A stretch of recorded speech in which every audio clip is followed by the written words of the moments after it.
This is the Aftermarket Radio Network.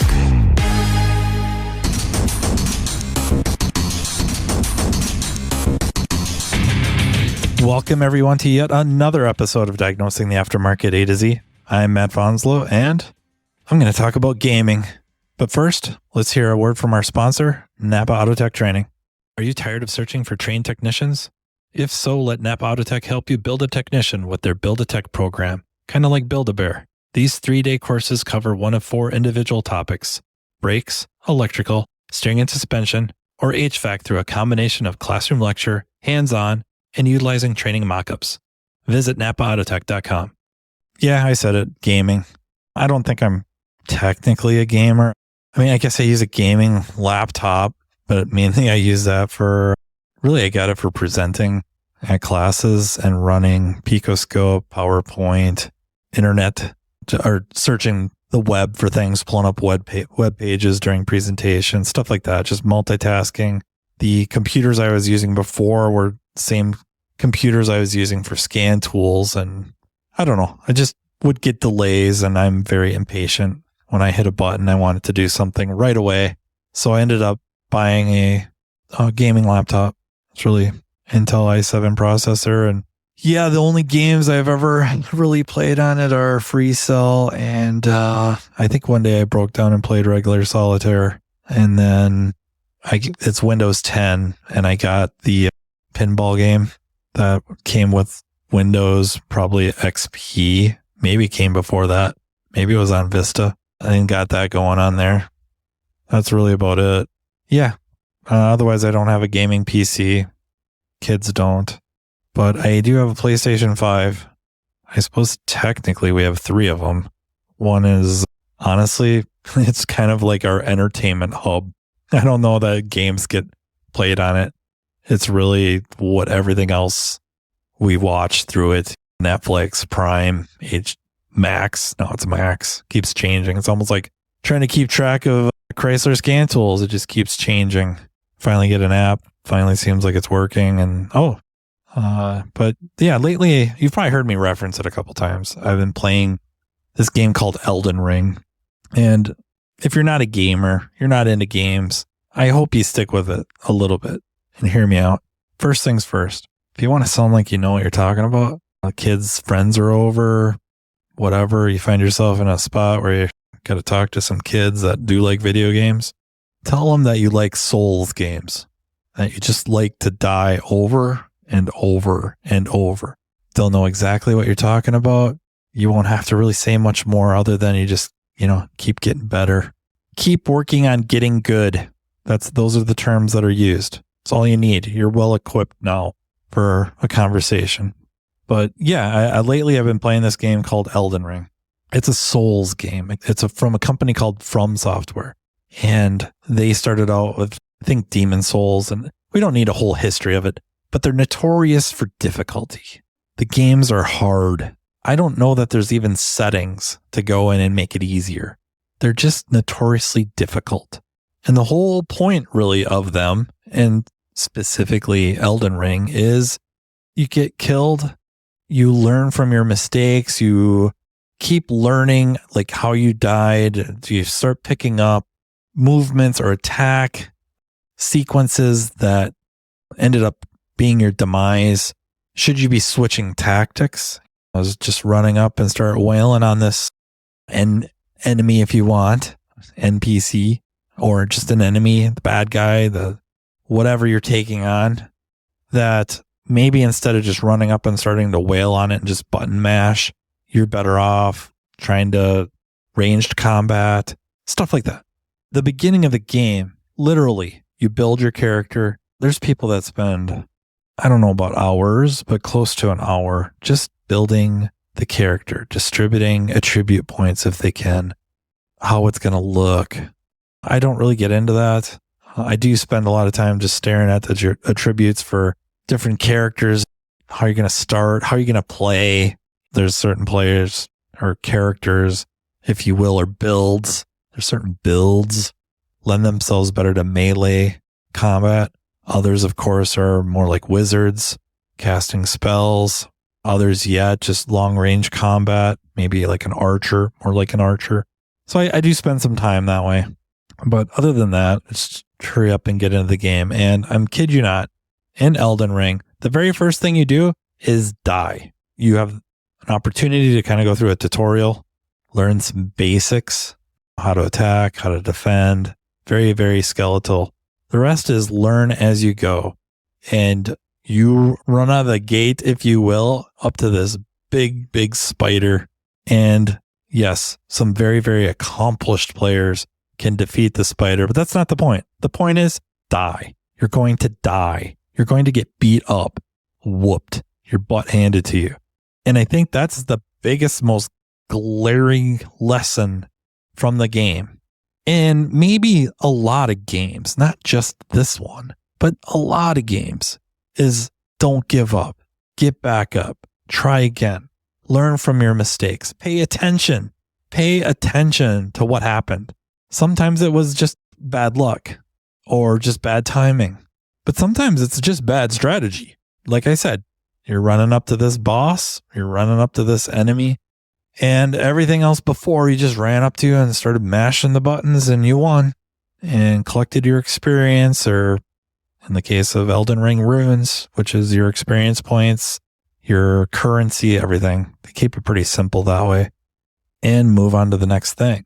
That sometimes isn't the way. Sometimes you need to go in with a strategy. And if that strategy is bad, you have to keep changing the strategy. Lesson number 2, right? Be fluid in your strategy. Don't go in with a lot of just rules or this is just the way. This is the only way I do this. Every freaking car that comes in for a drivability problem, I do this battery of tests. I start out, I test the battery, and then boom, every car, fuel pressure, whatever it is, it's set in stone. No. Try to be more fluid. One of these days, I'm going to have Ken Zanders on here. We're going to talk about Bruce Lee, and we're going to talk about Be Like Water. Or we should talk about Be Like Water. But again, your strategy needs to be a little more fluid. You have to be able to modify it. You have to be able to change with the condition or with the type of problem. Like, okay, it's a drivability problem, big umbrella. Are you going to attack a lack of power the same exact way you're going to attack a misfire and a flashing mill? You probably shouldn't. I mean, there's going to be steps that, of course, overlap, of course. But for the most part, the strategy is different, and it should be. And then whatever strategy you're using, if it's not taking you where you need to go, you got to step back, reassess the strategy, and change it. Just like the freaking game. If you're not a gamer, this is a game I would probably recommend, but you're going to be very frustrated. Very frustrated. You're probably going to have a very, very love-hate relationship with this. But already, there's kind of 2 lessons. 1, don't give up. Don't ever give up. Sounding a lot like Jimmy Valvano. Don't give up. Don't ever give up. That doesn't mean don't ask for help. Okay. Sometimes you got to ask for help, but don't throw in the towel. There's probably some business stuff going on where certain decisions might be taken out of your hands. We have to make money. But if you're allowed to come in on weekends, work after hours, I guess a lot of us, and when I say us, I would just say, I suppose I could say a group of friends, but really I'm just thinking of that group of techs that most of us would associate with savvy diagnosticians. They've invested a terrific amount of their time to figuring out these problems that have just beaten them up with the idea that this investment will pay off one way or another. It will pay off. It might be long term. It might be down the road. It's going to start paying off. It by itself might not pay off directly. Like the investment on this specific vehicle may not be what pays off, but it's the investment, the continued investment of time on this vehicle and the next vehicle and the next, that now together result in a much more capable technician or much, much more capable technology specialist or much, much more capable, much, much more savvy mechanical specialist. That's what I'm talking about. And then the second lesson already that we've taken from this one game is be fluid with your strategy. You often hear even referenced with chess players, right? They're altering their strategy based off where the pieces are, how their opponent's playing, what openings there may be, what was perceived to be an opening was closed down. You might even have to, if we're talking about chess, which is maybe a bad example in this specific case, but if you've ever played, sometimes you're not playing for an outright win. Sometimes you're playing for a draw or a stalemate. Okay. And that's the truth. That is especially tournament strategies. For 98 years, the NAPA name has meant quality parts and service. It also reflects top quality training programs to help you build a more successful vehicle repair business. No doubt, the technician shortage is impacting everyone, but you're not facing this battle alone. NAPA has the solution by making NAPA Autotech training available near you.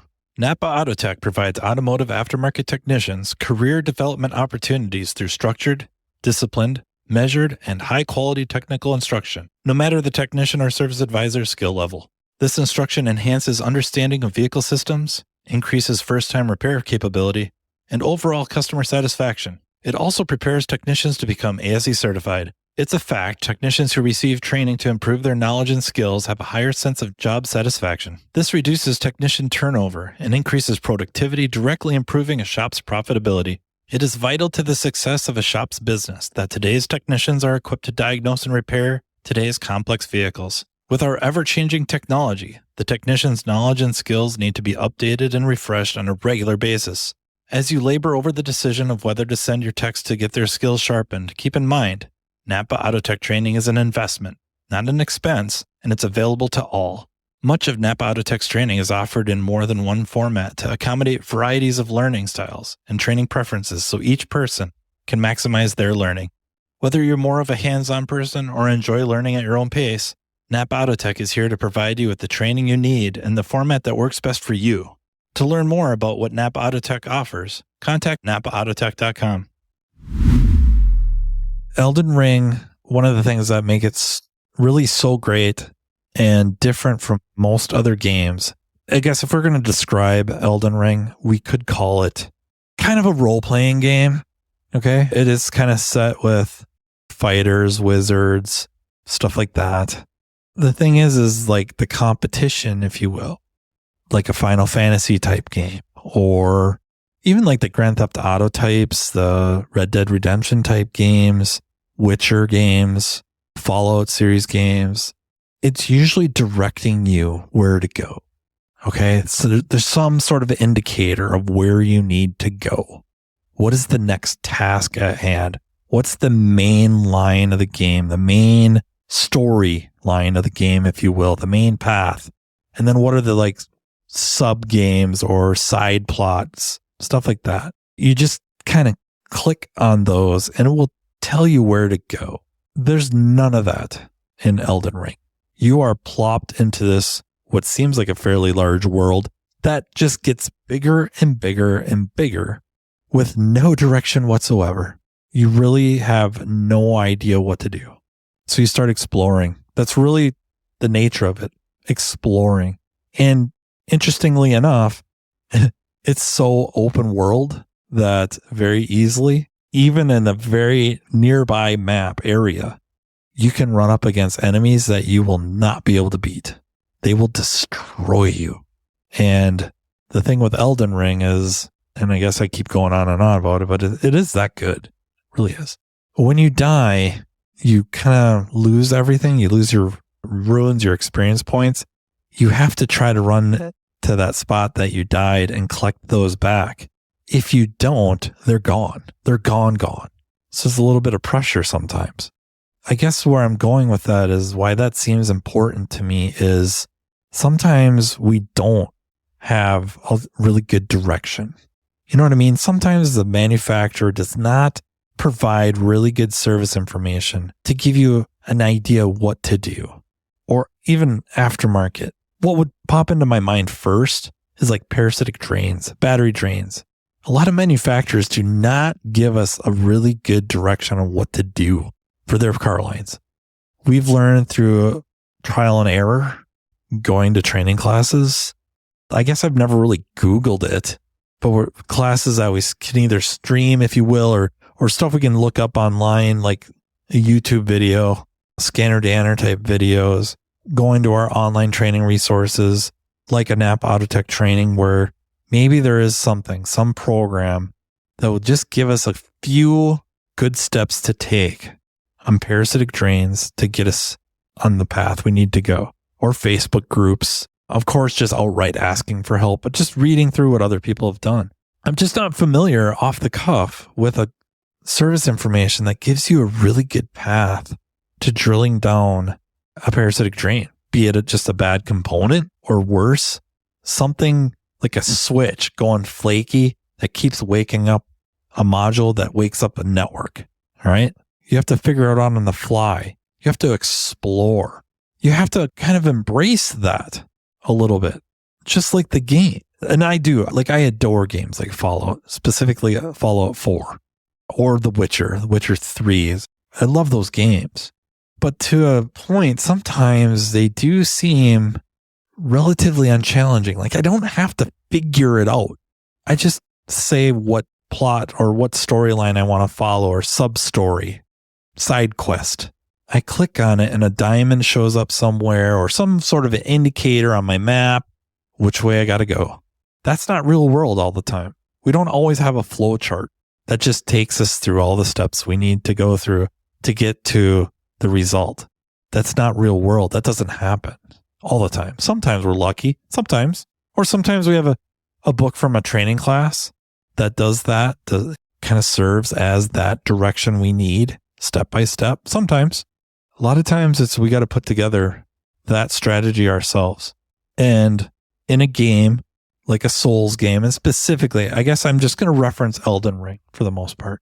That is part of the game one should embrace to truly enjoy the gaming experience, the play experience. And when we're doing our jobs, I guess honestly, this is very heavily slighted towards diagnostics because I guess I am biased. That's what I do. You will very rarely find me doing an R&R type repair. I don't have time to do it. I'm really just not that good at it. For R&R repair, maybe we do have a little bit more direction or a lot bit. A step by step, take this apart to get this part out. There is a process, there is a procedure to follow, and that would lend itself towards some of these other games. There isn't as much free thinking. However, those that are free thinkers that use the procedure as kind of a general guide, and maybe they end up following it because you have to. Otherwise, you just don't know. You've never done it before. But while you're in there, your eyes are open. You're paying attention, or you're looking over the process or the procedure before you start going, I don't think I got to take that apart. I think I could do this. I think I could sneak it through here. I think if I take this off instead, which isn't mentioned in the procedure, this thing will come right out. No problem. That's free thinking. That's rejecting the procedure given to us. And I'm not trying to dump on the procedure. Like the procedure comes from the manufacturer. If you find yourself in some sticky situations, or I guess I don't want to just jump to like legal, but let's just say for the sake of discussion, a legal issue, it looks a lot better sitting there going, I followed the manufacturer's procedure to do this step by step versus like, well, I looked at it and I go, well, I just had to do this, this, and this. Is that part of the OE procedure? Well, no, but the OE procedure is dumb. Yeah, I bet you that goes over really well. And that's not saying we need to follow the OE procedure every freaking time either, because as we all know, sometimes it is terrible. Sometimes it's wrong, it's broken, it's dumb. But food for thought. I mean, these are just really, to me, if you're into gaming at all, these are things that we deal with when we're playing these games that we can take to the shop. We can take it to work. We can use those things that we enjoy that make the gaming experience fun and bring it right to work with us. It translates quite well. And then with gaming, when you succeed, there's just that rush, that sense of accomplishment. And I think a lot of times we forget that we're at work. We kind of expect it. But I think it's kind of good. Not kind of. I think it is good. Not to let your head swell up or anything, but sometimes it's not a bad thing to have a bit of a sense of accomplishment, even on a mundane task or something we deem mundane. Like, I definitely don't see a problem. I would almost encourage people to step back, or while you're on that test drive. If you're like me, you're on the test drive, and if it fixed it, you're relieved. I have a sense of relief. The jig isn't up just yet, but also just a little bit of, maybe just a little bit short of patting yourself on the back. I think it would be okay to feel good about what you did and were able to do. And of course, the big ones, the ones that are killing you, and then you get it. Whether it's through just inspiration and boom, figured it out, or dumb luck. Sometimes it's better to be lucky than good. Feel good about that. Honestly, memory is linked to feeling. It really is. And again, I'm not saying to go overboard with this, and that's a relative statement, but having a certain good feeling from what happened, that sense of accomplishment, can get that memory to stick just a little bit better. And that's what really helps down the road, is remembering these situations, remembering what worked, remembering how you did something. And of course, we should make use of journaling. That by itself is terrific for memorization. That's also terrific for being able to level with yourself and just say, like, I didn't do this so well, but you know what? I did this really well.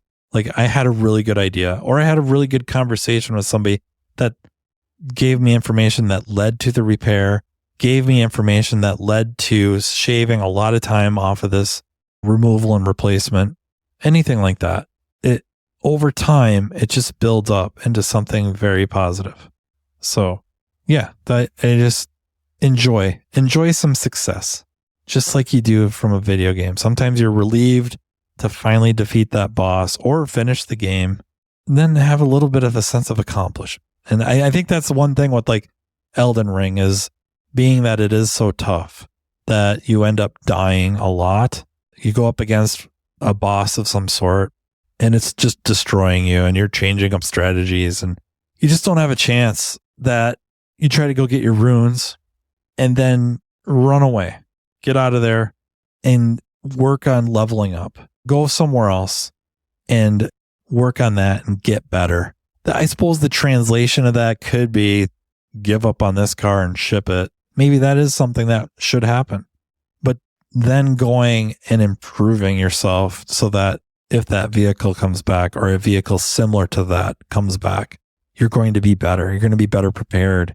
You're going to have better strategies, or more strategies to draw from, better equipment to improve the chances of success.